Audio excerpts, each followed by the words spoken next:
ইনশাআল্লাহ ভালো আছি। আমরা কেউ ভালো কেন নাই?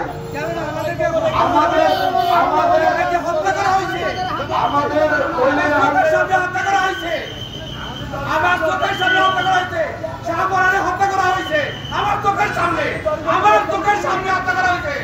আমি 7 তারিখে গেছি শাহপরান গ্রুপ তাসারি করছে, আমার চোখের সামনে 4 সময় হত্যা করা হয়েছে। আমি চোখের দায়িত্ব দেখছি, আমি কিছু করতে পারি নাই। আমি বাবার দরবার থেকে ছিলাম, আমি কোটাশার দরবারে ছিলাম, আমি অন্ধকারে ছিলাম, আমি কিছু করতে পারি নাই। আমি সবার দেখছি আর কাঁদছি, আমি কিছু করতে পারি নাই। কতজন লোক মারা গেছে কোনো হিসাব নাই, মিডিয়ার মধ্যে মারা গেছে হিসাব নাই। 1 ঘন্টার বেশি পিটাইছে, 1 ঘন্টার বেশি পিটাইছে। আমরা সমর্থন আলহামদুলিল্লাহ সব মাদ্রাসা ছাত্র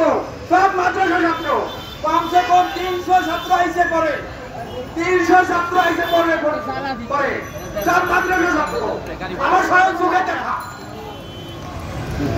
আলহামদুলিল্লাহ সকল প্রশংসা আল্লাহ পাক রব্বুল আলামিনের। কি বলেন সকলেই?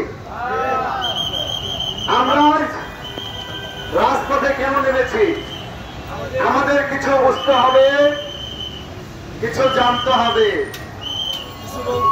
কেন রিপন ভাই হ্যালো ভাইকে একটু সালাম তো। কেন আমরা পল্লীকে ভালোবাসি? কি বলেন সবাই? আমাদের দোষ একটাই, সেটা হলো এই বাংলার জমিনে পল্লী আউলিয়াগণ এসেছে, তাদেরকে মহব্বত করি, তাদেরকে ভালোবাসি, পাঁচজনকে ভালোবাসি। কি বলেন সকলে?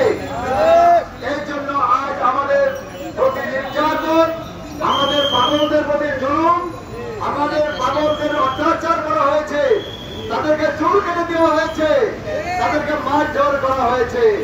কিন্তু আজকে আমি জানতে চাই বর্তমান অন্তর্বর্তীকালীন সরকারের কাছে, আপনারা বর্তমান এখনো আপনারা ঘুমিয়ে আছে বাংলাদেশে, ঘুম থেকে আপনাদেরকে কেউ জাগাতে পারছে না।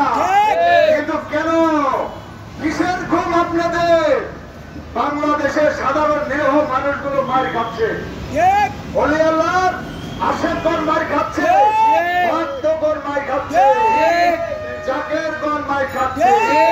বাংলাদেশের প্রায়টি জেলা থেকে মাজারের প্রতি আক্রমণ করা হয়েছে, মাজারকে ভাঙচুর করা হয়েছে। কিন্তু কেন? আমরা এর জবাব চাই, আমরা এর বিচার চাই।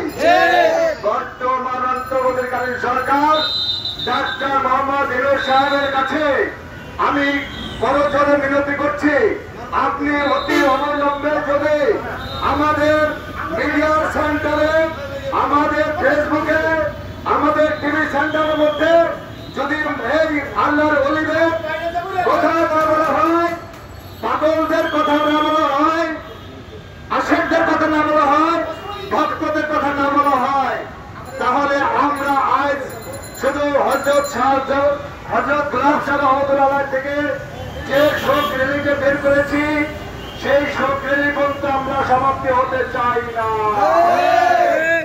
আপনারা তারা কি রাজি আছেন কিনা? আমরা আপনাকে জানিয়ে দিতে চাই, আমরা এই বাংলাদেশের জমিনের মধ্যে 360 জন ওলি আউলিয়া ইসলামকে প্রতিষ্ঠিত করেছে।